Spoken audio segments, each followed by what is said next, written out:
Algunos de ustedes conocen a un autor que se llama Paul David Tripp. Y él escribió un libro que se titula Diseñados para no estar solos. Y el libro comienza narrando cómo él estaba trabajando en un grupo de consejería. Y en esa organización, que es CCF, los líderes de la organización le pidieron: oye, Paul, debes de trabajar con alguien más. Y mira, ¿por qué no comienzas a trabajar con Timothy Lean?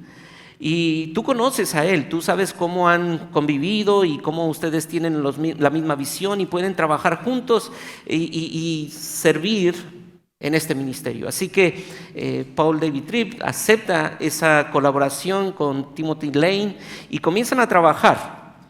De hecho, hacen un libro que se titula Cómo Dios cambia a las personas, y es un discipulado. Y en ese discipulado uno ve esa forma magistral de ellos de enseñar. Pero pasa el tiempo y hay dos líderes allí y comienza cierta rispidez entre sus liderazgos. No pasa mucho tiempo y ya hay ciertas desavenencias entre ellos. Y ellos dos escriben este libro precisamente porque se dan cuenta de cómo Dios les permite unirse providencialmente para darse cuenta que esas relaciones son necesarias a pesar de lo difícil que son. Dos líderes sirviendo se dan cuenta que no era tan simple y tan bonito como parecía. Y de hecho, voy a citar aquí a ellos dos una porción de su libro donde dice lo siguiente: algunas de nuestras alegrías más profundas y de nuestras heridas más dolorosas han tenido lugar ¿en dónde? En las relaciones. Hay momentos en los que desearíamos vivir solos y otros en los que nos alegramos de no estar solos, de no hacerlo. Lo cierto es que todos hemos sido moldeados de maneras significativas por relaciones llenas de... Y así es. Las relaciones tienen ese efecto en nuestras vidas. Pueden producir un gozo, pero también pueden producir un dolor tan profundo. Nuestras dificultades en nuestras relaciones se estriban precisamente porque son dos pecadores. Son dos pecadores. Tu dolor en el matrimonio es porque hay dos pecadores que, aunque sí redimidos, pero no dejan de ser pecadores. Pero la misericordia sobrepasa todas esas dificultades. Vivimos en un mundo caído donde hay personas esclavas del pecado, otras libres por la gracia, pero aún luchando con el remanente de pecado, y eso hace que el vivir con otros sea un desafío constante. Vivir con otros, relacionarnos con otros es un desafío constante. Y Pablo le está escribiendo la carta a su amado hijo para recordarle que ellos, Pablo y Timoteo, están unidos con un propósito, el propósito de proclamar el evangelio. ¿Recuerdas que acabamos de leer cuál es la razón del por qué ellos están unidos y por qué él está sufriendo cadenas? Por el evangelio. Y Pablo le quiere decir eso a Timoteo. Timoteo, nosotros estamos unidos por el progreso del evangelio para dar a conocer el glorioso evangelio. Pero esta tarea no será tan simple. Esta tarea va a implicar sufrimiento. Un sufrimiento que incluso puede llevarte al martirio, como a mí me podría llevar al martirio. Porque Pablo está allí en la cárcel, apresado injustamente, y su amado hijo debe ser valiente para ir y unirse a él, aun cuando eso implique la agonía de su vida. Pablo está pasando una crisis allí. No te olvides que Pablo está escribiendo esta segunda carta en un contexto donde está preso en un calabozo, atado a un soldado romano. y está escribiendo sus últimas palabras. Así que Pablo está allí en una crisis. Y allí es que le pide a Timoteo que estén firmes en la unidad que existe entre ellos. Timoteo, tenemos que estar unidos en medio de esto.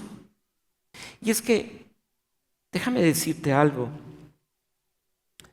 las crisis son el crisol de la verdadera unidad del creyente. Es la crisis, el crisol de la verdadera unidad del creyente. No es en la estabilidad donde ves la unidad, sino en la crisis que puedes ver la unidad de los verdaderos creyentes, como lo veremos en un momento. Es fácil estar unidos cuando todas las cosas van bien, pero cuando está uno preso y tengo que ir a buscarlo, arriesgando mi propia vida, es allí donde sé si estoy unido o no a Él. De hecho, observamos las últimas palabras inspiradas de Pablo. Vamos al capítulo 4 de esta misma carta y observa conmigo el del versículo 9 al versículo 18. ¿Cuáles son? No te olvides, esta es la última carta que Pablo está escribiendo. Dijimos, ¿dónde está Pablo? En la cárcel, en un calabozo. Allí, en ese calabozo, Pablo está escribiendo esta carta. Y esta carta es su última carta. Y esto que vamos a leer es las últimas palabras de Pablo. Y Pablo dice lo siguiente, versículo 9: procura venir pronto a verme, porque Demas, ¿qué? Me ha desamparado amando este mundo y se ha ido a Tesalónica. Crescente fue a Galacia y Tito a Dalmacia. Solo Lucas está conmigo. Toma a Marcos y tráele contigo, porque me es útil. ¿Para qué? ¿En qué está pensando Pablo? En estar unidos. ¿Para qué? Para el ministerio. A Tíquico lo envié a Éfeso. Trae cuando vengas el capote que dejé en Troas, en casa de Carpo, y los libros, mayormente los pergaminos. Alejandro, el calderero, me ha causado muchos males. El Señor le pague conforme a sus hechos. Guárdate tú también de él, pues en gran manera se ha opuesto a nuestras palabras. Versículo 16: en mi primera defensa ninguno ¿qué? Sino que todos me desampararon.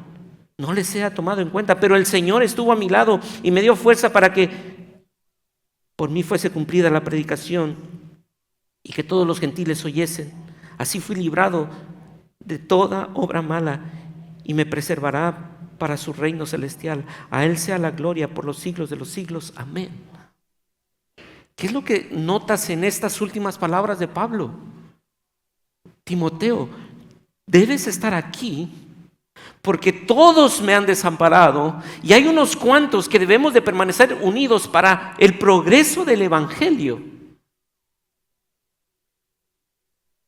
Timoteo, no te avergüences de estar unido a mí. Un preso. No te avergüences de estar unido a un preso, a un encarcelado, a uno que está desahuciado por la sociedad. No te avergüences. Sé valiente. Sí, ante el ojo humano soy un delincuente.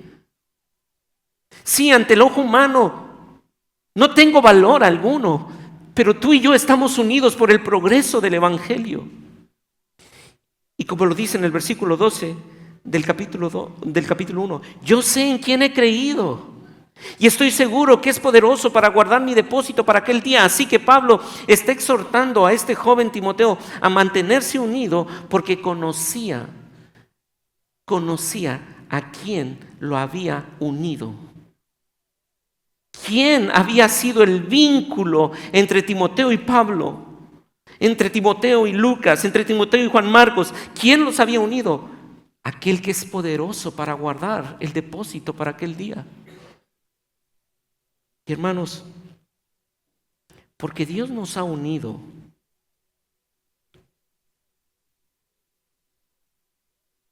tú y yo debemos buscar la unidad. Preservar la unidad por medio y para el progreso del evangelio. La unidad tiene un fin y no eres tú ni soy yo. La unidad del creyente con otro creyente tiene un fin. Es el progreso del evangelio. ¿Y qué es lo que sostiene esa unidad? El evangelio. ¿Y cuál es el fin? El progreso de ese evangelio. No es sentirnos bien, no es sentirnos amados, el fin último. Hay algo superior a tu sentimiento, es el progreso del evangelio. ¿Y cómo hacemos eso? ¿Cómo nos mantenemos unidos por medio y para el progreso del evangelio? Y tendremos 2 puntos esta mañana. Primero, tenemos que reconocer nuestra lucha con el abandono egoísta. La tendencia de nuestro corazón es ser egoísta. Es ser egoísta. En el versículo 15 del capítulo 1, volvamos al capítulo 1 y veamos el versículo 15. Ya sabes esto, que me abandonaron todos los que están en Asia, de los cuales son Figelo y Hermógenes. Pablo está aquí describiendo lo que Timoteo ya sabe, pero el tono de las palabras de Pablo son bastante notorios. O sea, el dolor que transmite en este versículo Pablo es bastante interesante, es bastante fuerte, porque tú sabes, tú bien sabes, Timoteo, cómo algunos, ¿qué palabra utiliza para referirse a aquellos y la acción que ellos hicieron a Pablo? Ya sabes esto, ¿qué? Que me abandonaron. Es la palabra griega que hoy la podemos traducir como apostasía. Me dejaron, me rechazaron, me dieron la espalda, se avergonzaron de mí. Se avergonzaron de mí.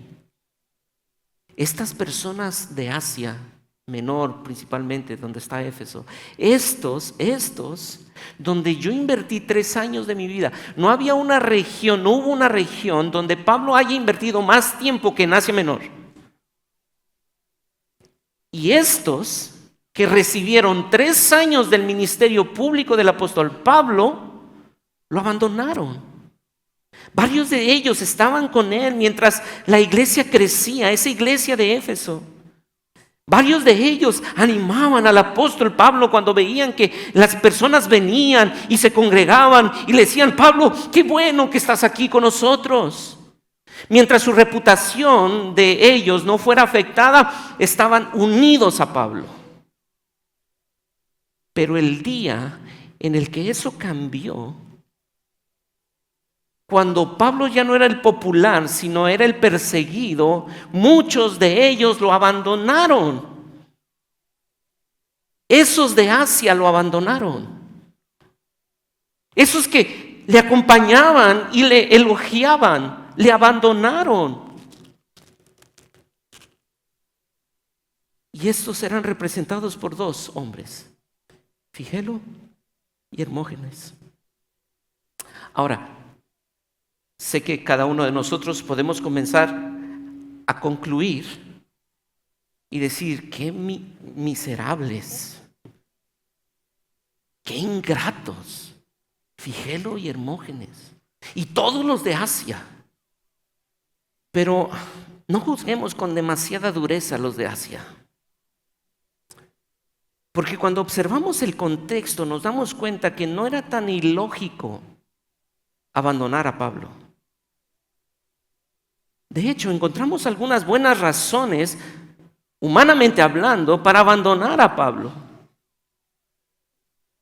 Desde un ángulo egoísta, donde cada uno busca amistades para protegerse, para recibir un beneficio, no estaría tan descabellado lo que hicieron los de Asia. Se suponía que estos estaban allí con el apóstol para recibir una bendición. Nadie se está acercando al apóstol para recibir una persecución. No, yo me estoy acercando al apóstol y al movimiento que está mostrando él y que está liderando él, porque es notorio la bendición de Dios en el apóstol Pablo. Pero ahora vemos que las cosas no están saliendo como se suponía que deberían de salir. No esperábamos recibir esta persecución. Además, quizá nos equivocamos en confiar en Pablo porque él está siendo acusado de muchas cosas. Y si tú vas a Hechos capítulo 24, versículos del 5 al 9, Pablo es acusado de ser un revolucionario cuando lo llevan preso. En Hechos capítulo 26, a Pablo lo acusan de predicar otro evangelio. En 2 de Corintios capítulo 10, versículo 1, nosotros vemos que Pablo es acusado de ser un hombre tímido, de que da una cara en un lado y otra cara en otro lado. En 2 de Corintios capítulo 10, versículos 8 al 10, le dicen que es un hipócrita. Y en Gálatas capítulo 1, versículo 10, a Pablo lo acusan de solamente estarle importando la apariencia, que todo lo hace por apariencia. Así que, oye, quizá todo lo que se dice de Pablo es cierto. Quizá es mejor dar un paso al lado, porque quién quita y sea cierto. Ellos conocieron a Pablo. Ellos estuvieron cerca de Pablo y sabían que lo que se decía no era cierto, pero era tanto aparentemente el ruido y todo un imperio se ha levantado en contra de él que ellos decidieron de lejos nos vemos más bonitos. Allá tú y yo aquí, porque estar unido a ti no será una buena reputación para mí.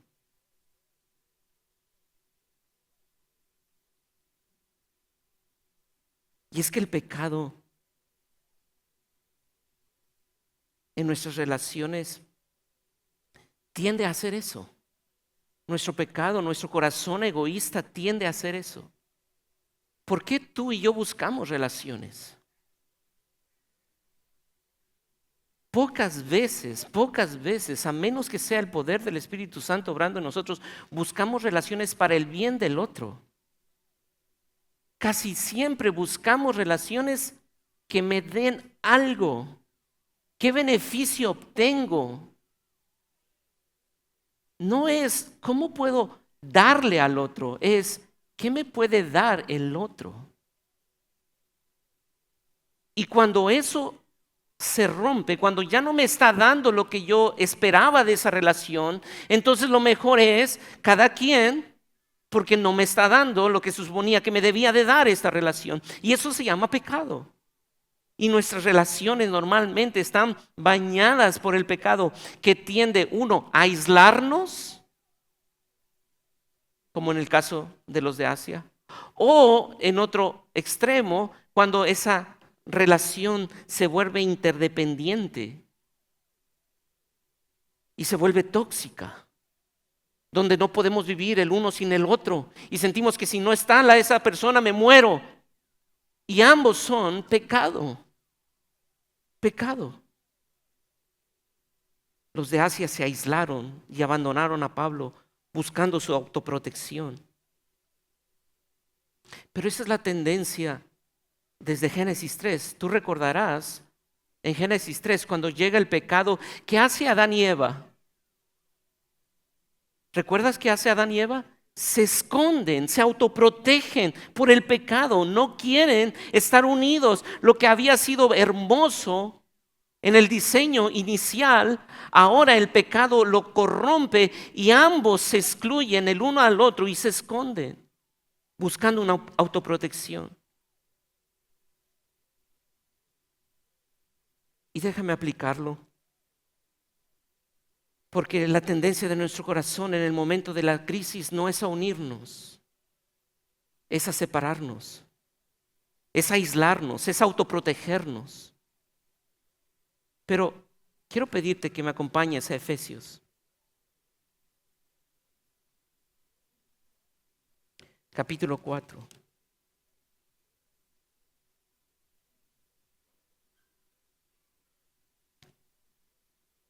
Vamos a leer del versículo 25 al versículo 32.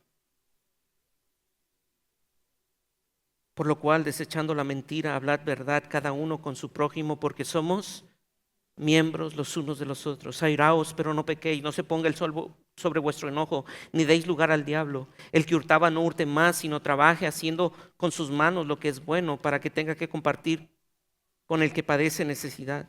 Ninguna palabra corrompida salga de vuestra boca, sino la que sea buena para la necesaria edificación, a fin de dar gracia a los oyentes. Para la necesaria edificación, a fin de dar gracia a los oyentes. Y no contristéis el espíritu. Nota esto, el versículo 30, ¿puedes leerlo conmigo? Y no contristéis.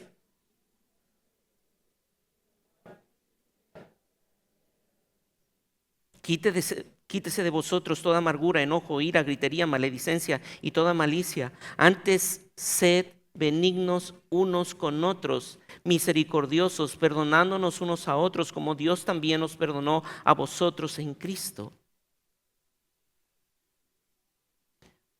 ¿Pudiste leer el versículo 30? Las relaciones dañadas por el pecado, ¿qué producen? Las relaciones dañadas por el pecado, de aislamiento, de inmersión, cualquiera de los extremos, ¿qué produce? Versículo 30. Espero que ustedes lo noten. ¿Se contrista a quién? Al Espíritu Santo, con el cual fuimos sellados para el día de la redención. Relaciones que yo decido abandonar por mi pecado de egoísmo y soberbia, arrogancia, están contristando al Espíritu Santo.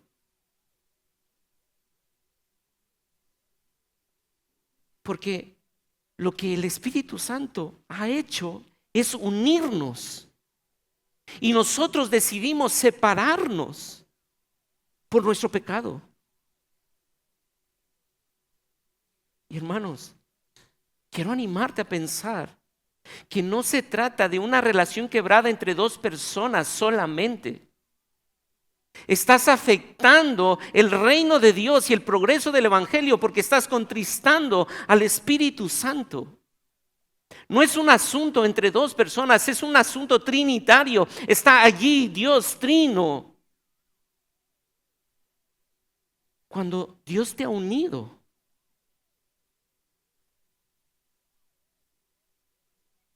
y sí, y alguien podría decir, Luis, pero tú no sabes lo que eso cuesta.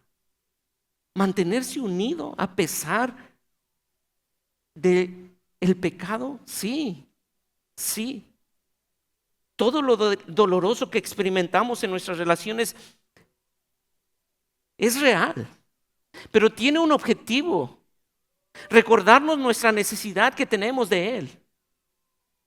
Que no podemos ser misericordiosos y no podemos amar a otros a menos que Él esté en nosotros y el Espíritu Santo controle nuestra vida.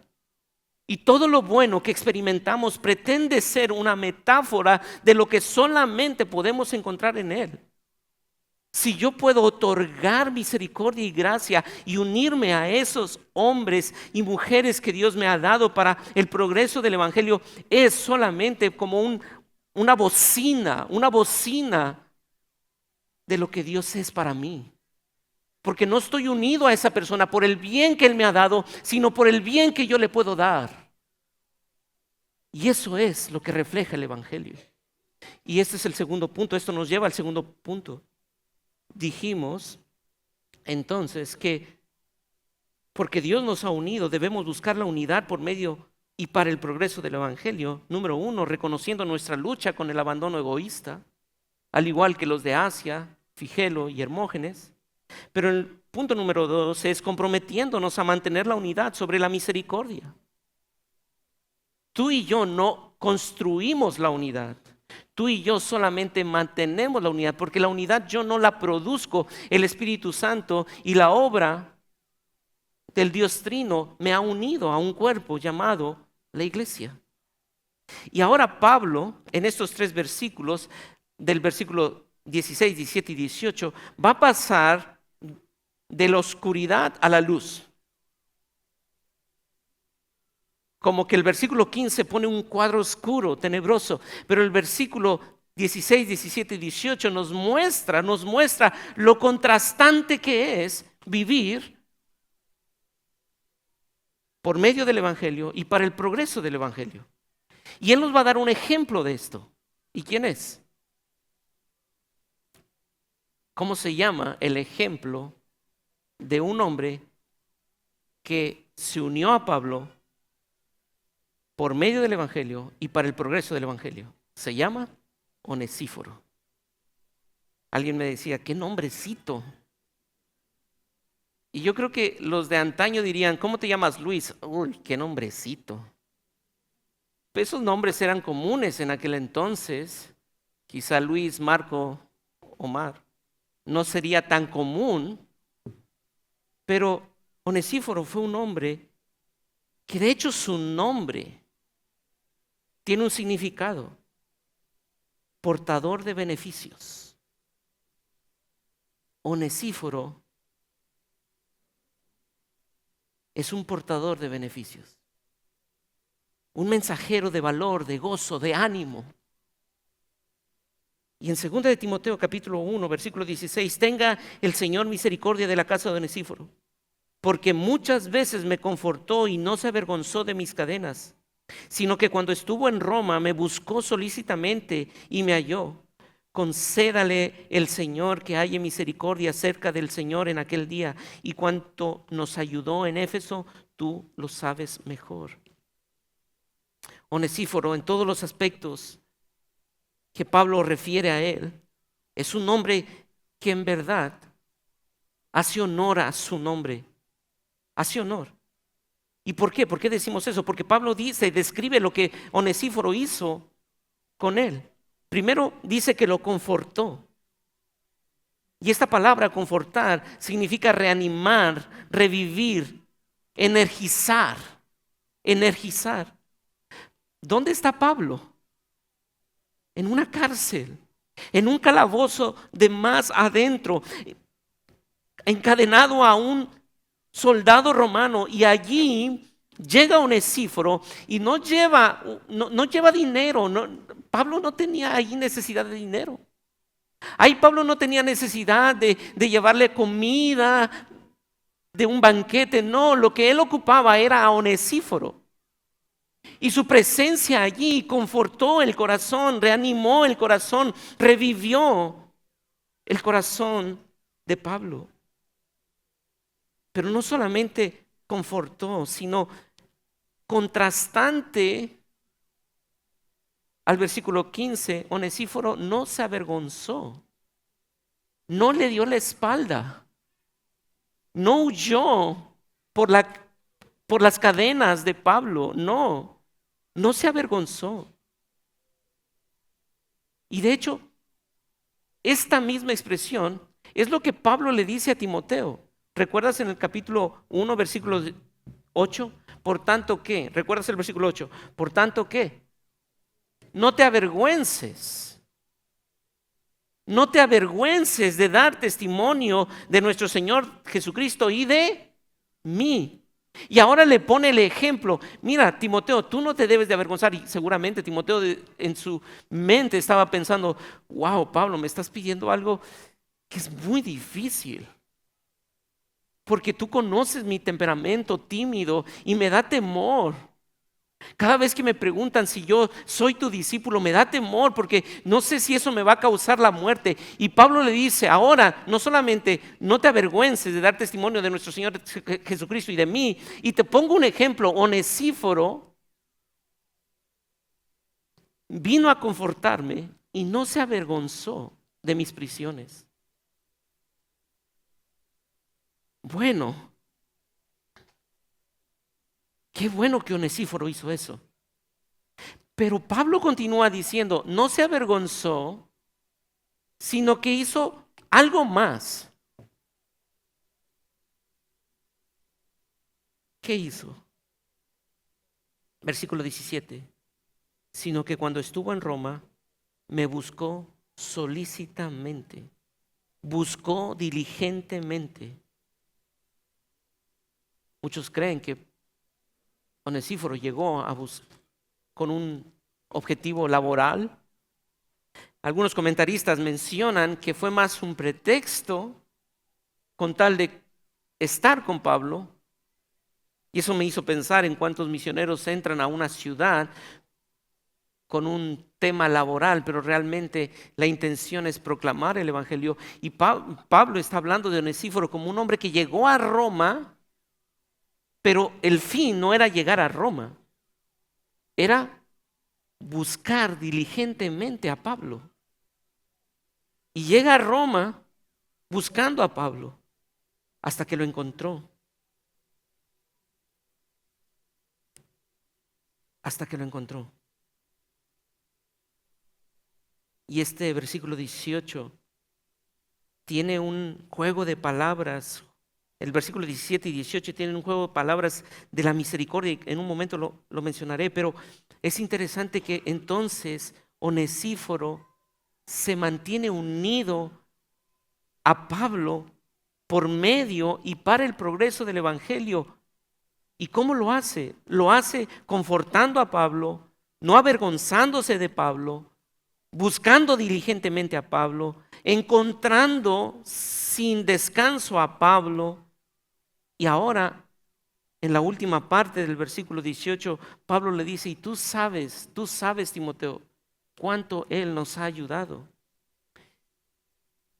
Y mientras estudiaba esta porción, me encontré con una descripción poética de lo que Onesíforo hizo, que me gustaría traerlo a la congregación. Es de Penner Harrison, y dice así esta descripción poética, muy vívida. Nos parece captar detalles de un rostro determinado en medio de una multitud a la deriva. Y seguir con vivo interés a este extranjero de lejanas costas del Egeo. Conforme iba recorriendo el laberinto de las calles desconocidas, llamando a muchas puertas, siguiendo todas las claves, advertido de los peligros que estaba corriendo, pero decidido a no dejar de buscar, hasta que en alguna cárcel oscura le saluda una voz conocida y descubre a Pablo encadenado a un soldado romano. Una vez encontrado su camino, Onesíforo no se contenta con una sola visita, sino que, fiel a su nombre, se muestra incansable en sus ministraciones. Otros se habían retirado ante la amenaza y la ignominia de aquella cadena, pero este visitante considera el supremo privilegio de vida el compartir con tal criminal el escarnio de la cruz. No cabe duda que cuando Onesíforo buscó a Pablo, no fue solamente a verle, sino a confortarle una y otra vez. Y literalmente estaba arriesgando su vida. Era peligroso. Era peligroso. Mientras preguntaba, su vida estaba en constante peligro. Pero era tanta su unidad por el evangelio y para el progreso del evangelio que estuvo dispuesto a arriesgar su propia vida. Y se dan cuenta entonces de lo opuesto a lo que es nuestro corazón en esta relación. Normalmente en nuestras relaciones buscamos el beneficio, y ahora en esta relación de Onesíforo con Pablo, él es el beneficio para el Pablo.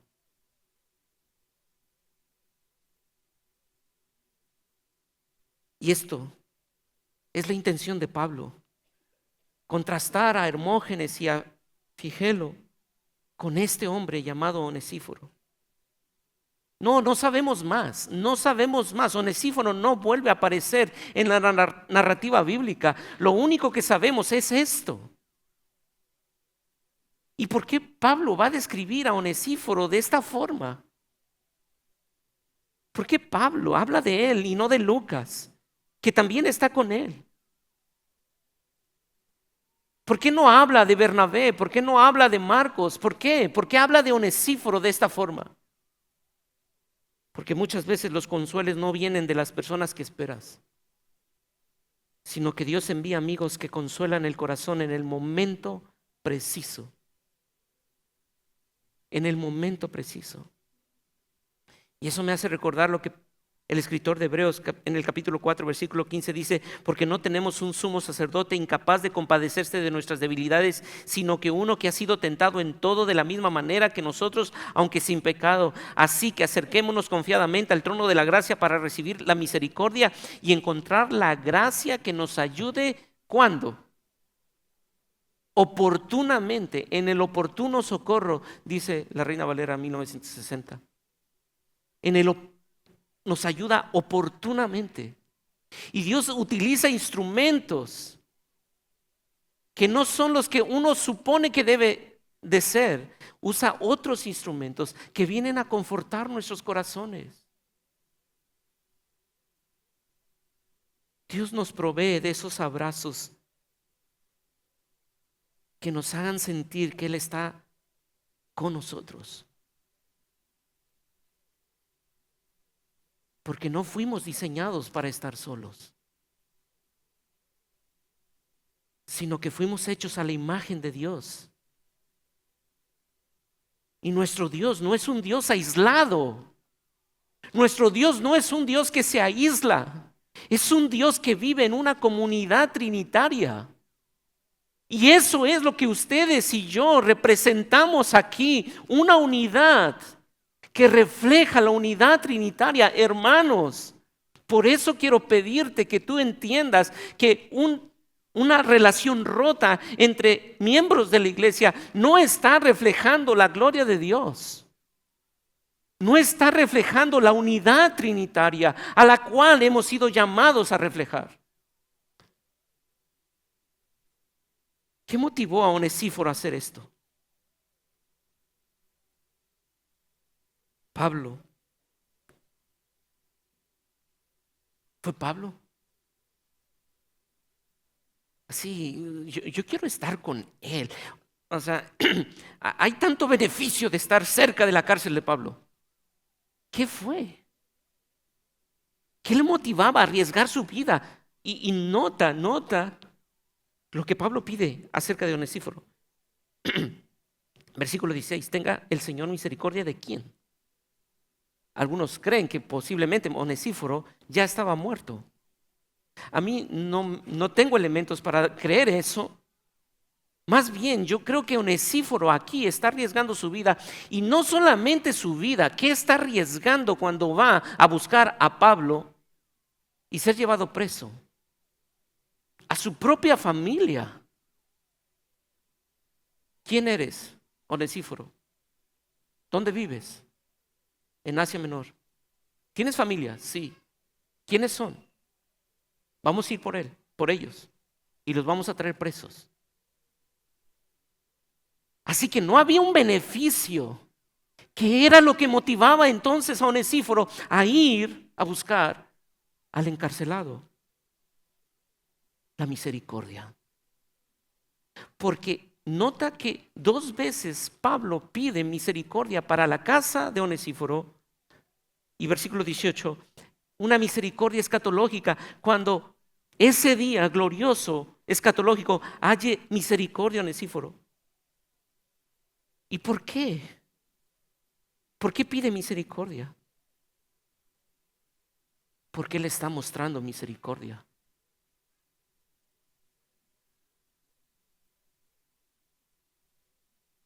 Es el evangelio lo que motivó a Onesíforo.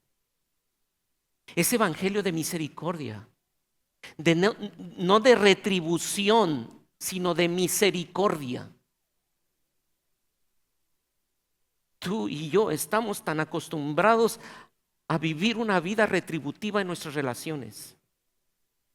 No estamos basando nuestras relaciones en misericordia, sino en retribución. Pero el Evangelio nos muestra que el Redentor decidió unirse a nosotros cuando tú y yo estábamos muertos en nuestros delitos y pecados. Todos estábamos bajo la condenación de nuestro pecado, pero la misericordia de Dios se manifestó gratuitamente en Cristo Jesús y Dios decidió tomarnos como su esposa, como sus hermanos. Eso se llama misericordia. Eso se llama misericordia y esa es la base por la cual alguien puede decir: no me importa que no me dé absolutamente nada y no me importa que esté yo arriesgando mi propia vida para ir y buscarlo. Es misericordia porque he sido recipiente de abundante misericordia.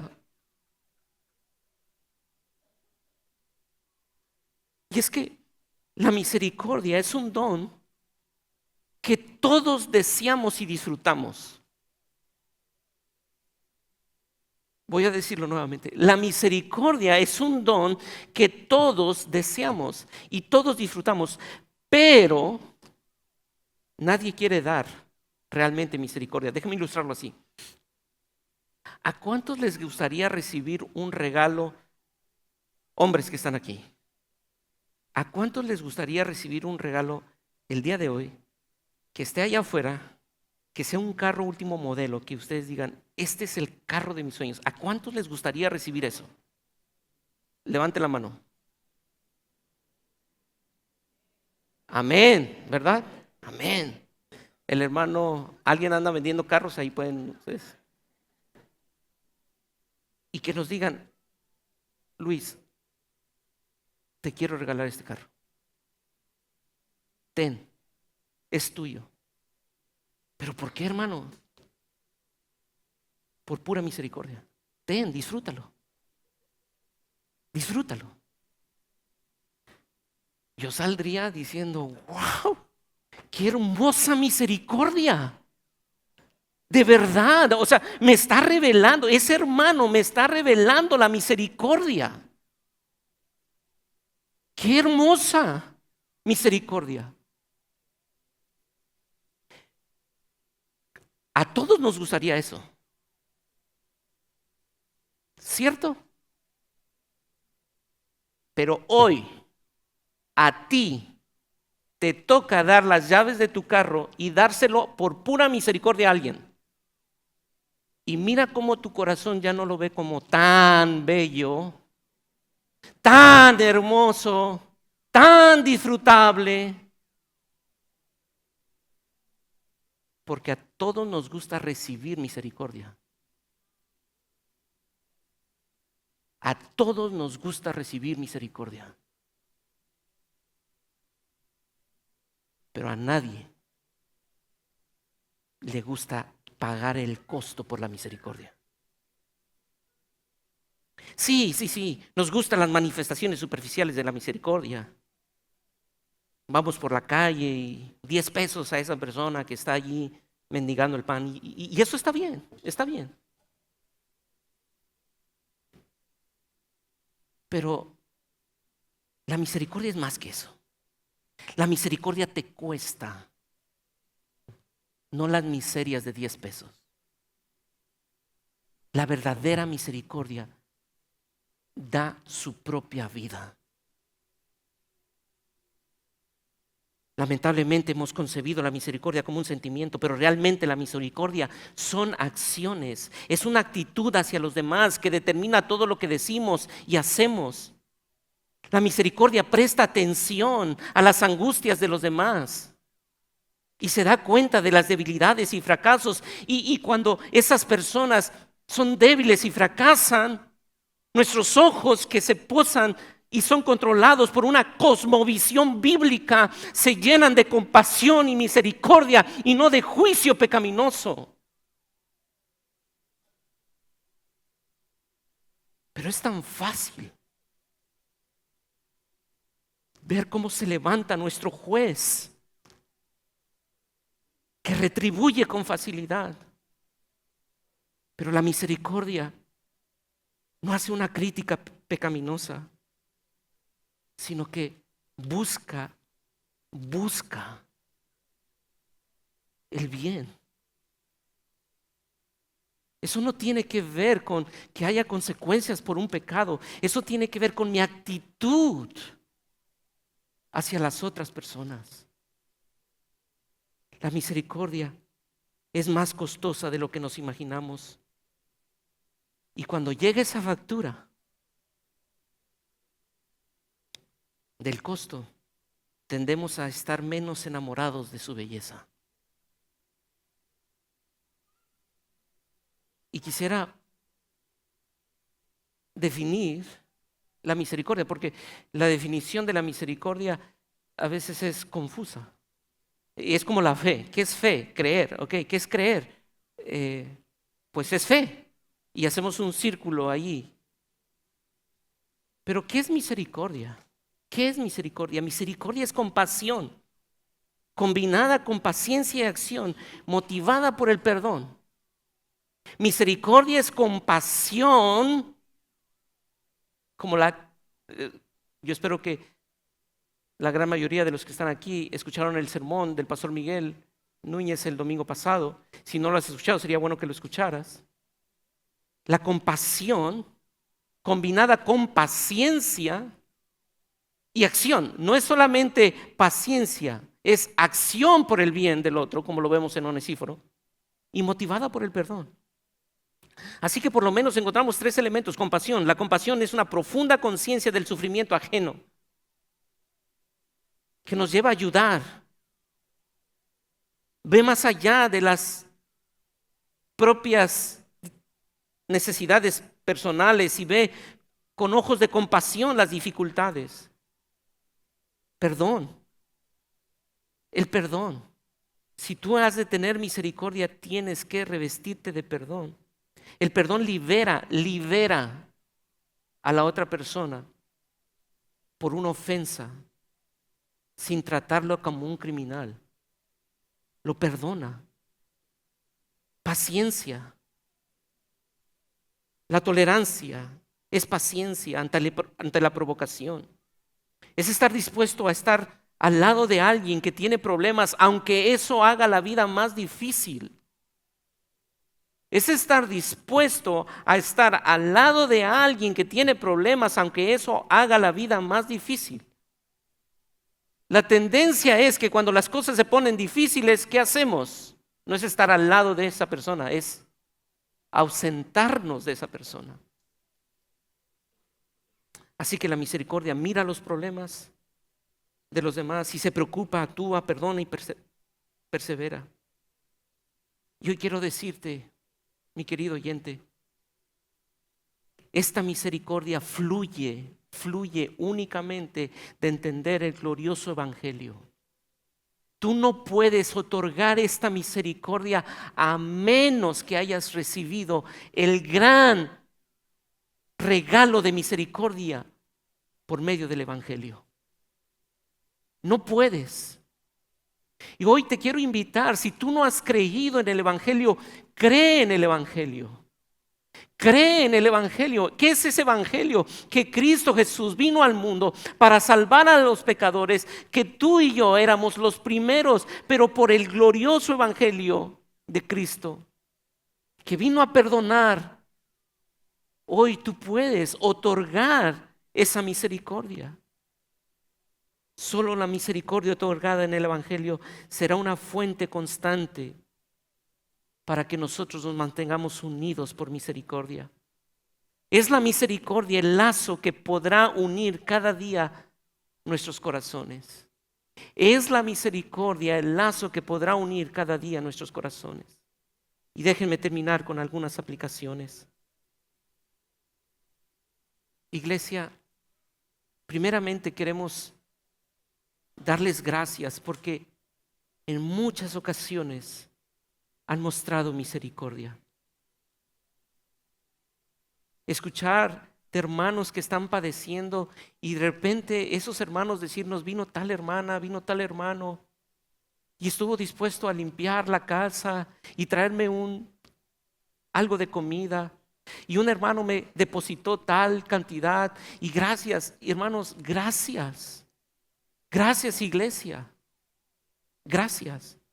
Pero aún hay mucho por hacer. No podemos sentir que ya hemos llegado a donde debemos llegar. Aún hay mucho por hacer. Debemos de dejar a un lado nuestros deseos egoístas y unirnos por medio del Evangelio para el progreso del Evangelio.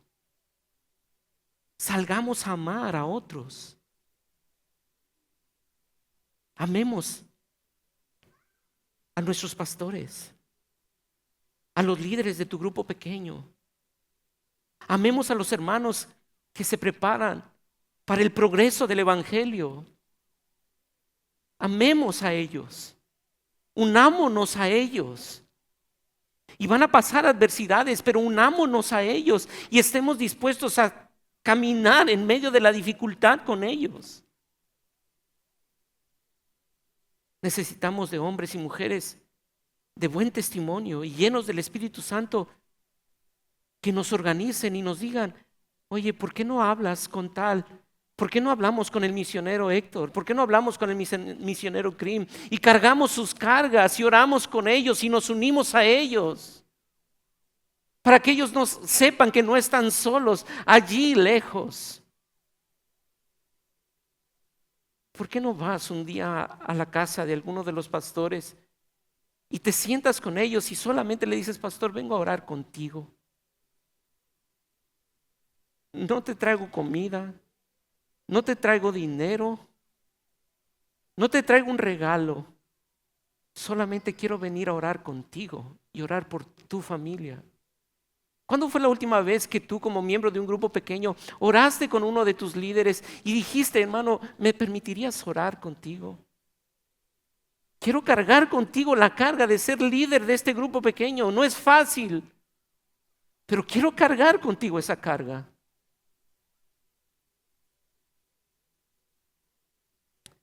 Hermano, si hemos de mantener la unidad, te quiero pedir que no hables de alguien si no estás dispuesto a sentarte con él antes de hablar de él. No juzgues a alguien por lo que una red social dice. No des un juicio, no emitas un juicio porque una red social está publicando esto, o por los comentarios que en X, antes Twitter, dicen las personas. Muchas de esas personas no conocen ni siquiera a la persona que están juzgando y están vociferando. Eso no cultiva y promueve la unidad.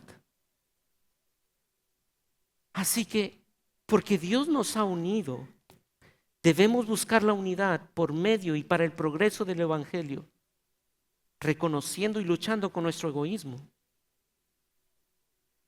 Pero nos esforzaremos en la gracia de Dios para mantener la unidad por misericordia. No porque el otro lo merezca, sino por misericordia. Porque hemos recibido misericordia y misericordia damos para mantener la unidad. Bendito Dios, queremos pedirte que tú nos ayudes a vivir bajo el valor de tu evangelio. Señor, es tan fácil juzgar a los de Asia, Figelo y Hermógenes. Pero si somos honestos, nosotros nos damos cuenta que la tendencia de nuestro corazón es la misma. Es abandonar en las crisis. No es estar con aquellos que están enfrentando crisis. Y te pedimos perdón por eso. Perdón.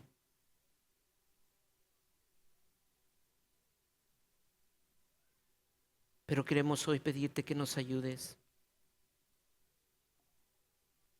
En verdad nos ayudes a vivir con base en la misericordia, porque para siempre es tu misericordia. Si hay algo que distingue la historia de redención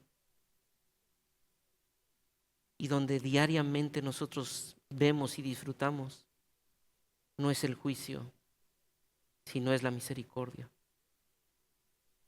Oh, si tan solo un día decidieras traer tu juicio, quedaríamos como aquel gran diluvio o como aquel juicio de Sodoma y Gomorra. Pero ahora te ha placido traer misericordia, no para jugar con la misericordia, no para abusar de la misericordia, que pues diremos, perseveraremos en el pecado para que la gracia abunde. En ninguna manera, en ninguna manera. Pero hoy queremos vivir reflejando misericordia y que el ejemplo de Onesíforo no sea nuestro modelo a seguir, porque seguramente él cometió errores y pecados, sino que seas tú, Jesús, el modelo a seguir. Y que esas actitudes de Onesíforo nos ayuden a recordar cómo se vive realmente, cómo se ve la misericordia. Pero ayúdanos a vivir basados en misericordia para mantener la unidad por el Evangelio y para el progreso del Evangelio. Porque te lo pedimos en Cristo Jesús. Amén y amén.